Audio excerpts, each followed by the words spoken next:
안녕하세요.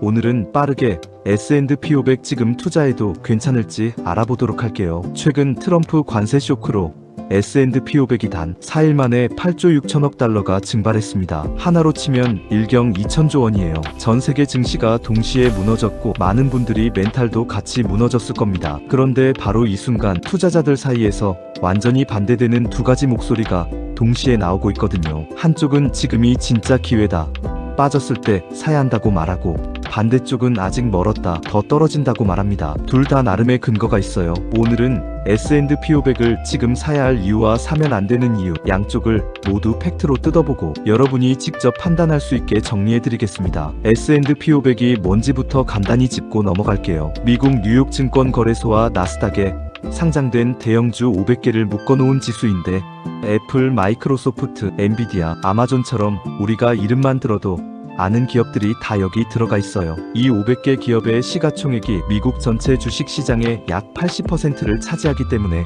S&P 500의 움직임이 곧 미국 경제의 체운계 역할을 하는 겁니다. 지금 상황을 먼저 정확하게 파악해야 해요. 2026년 1월 28일 S&P 500은 역대 최고가인 7,008포인트를 찍었습니다. 그리고 트럼프 관세 쇼크가 터진 2025년 4월 이후 급락했다가 관세 90일 유예 발표 이후 반등하면서 2026년 4월 22일 기준으로 7,128포인트를 기록하고 있어요. 고점을 이미 회복한 상태입니다. 이 사실이 중요한데, 폭락 후 기회를 놓쳤다고 생각하는 분들도 있고, 이미 많이 올랐으니 지금은 고점이라고 보는 분들도 있거든요. 그럼 먼저 지금 사야 하는 이유, 즉 매수측 논리부터 살펴보겠습니다. 가장 강력한 근거는 역사적 수익률 데이터입니다. 1957년 이후 S&P 500의 연평균 총 수익률은 약 10.3%예요. 배당까지 포함하면 10년 이상 투자 시 마이너스가 나온 구간이 역사적으로 거의 없고, 15년 이상 보유했을 경우에는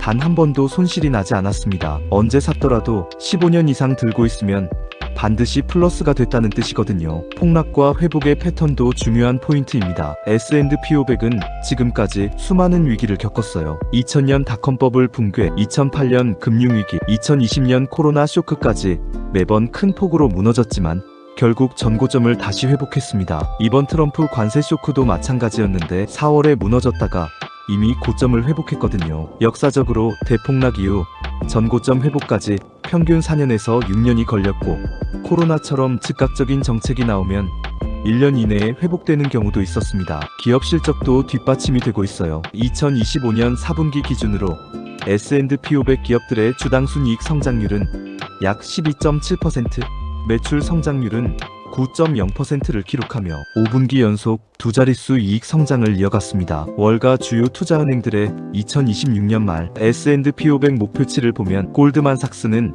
7,600, 모건 스탠리는 7,800, 도이치뱅크는 8,000, 오펜하이머는 8,100을 제시했어요. 현재의 7,128에서 이 목표치들까지는 여전히 상승 여력이 있다는 거거든요. 투자 방법도 쉬워졌습니다. S&P 500에 직접 투자하는 방법 중 가장 대표적인 게 ETF인데 SPY, VO, IVV가 대표적이에요. 국내에서는 TIGER 미국 S&P 500, KODX 미국 S&P 500 같은 ETF를 통해 한국 원화로도 살 수 있거든요. 개별 주식을 고를 필요 없이 500개 기업에 한 번에 분산 투자하는 효과가 생기는 겁니다. 여기까지가 매수측 논리입니다. 그런데 이게 전부가 아니에요. 반대쪽 논리도 들어야 균형 잡힌 판단이 가능합니다. 지금 사면 안 되는 이유, 즉 매수에 신중해야 하는 측 논리를 살펴볼게요. 가장 먼저 나오는 지적이 쏠림 현상입니다. S&P 500이 500개 기업을 담고 있다고 해서 고르게 분산된 게 아니에요. 2025년 기준으로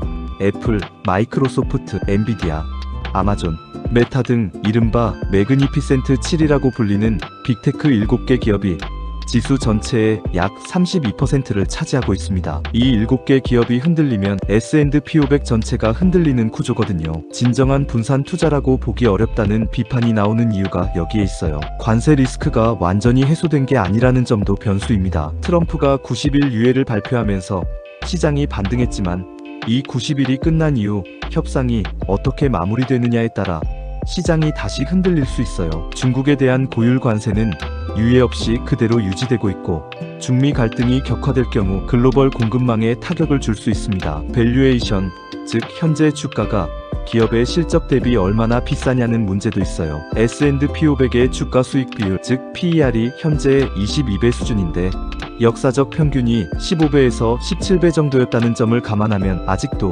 비싸게 거래되고 있다는 주장이 나옵니다. 기업 이익이 기대만큼 성장하지 못하면 지금 가격도 고평가된 것일 수 있거든요. 환율 리스크도 국내 투자자들에게는 중요한 변수입니다. 달러로 표시되는 S&P 500에 원화로 투자할 경우 설령 지수가 10% 올라도 원달러 환율이 10% 떨어지면 수익이 사라지는 구조예요. 반대로 환율이 오르면 추가 수익이 생기지만 이건 운의 영역이거든요. 환해지 상품을 쓸지 환노출 상품을 쓸지도 개인의 상황에 따라 다른 선택이 필요합니다. 그리고 지금 이 시점에 한 가지 더 알아두셔야 할 사실이 있는데 2025년 7월부터 국내 해외 주식형 ETF의 TR 방식 운용이 금지됐습니다. 기존에는 배당을 자동으로 재투자해 세금 이연 효과가 있었는데 이제는 그 방식이 막혔어요. S&P 500 ETF를 국내에서 살 때 이 점을 반드시 확인해야 합니다. 그렇다면 어떻게 접근하는 게 현실적일까요? 지금까지 살펴본 두 가지 논리를 정리하면 이렇습니다. S&P 500 자체의 장기적인 성장 가능성은 역사가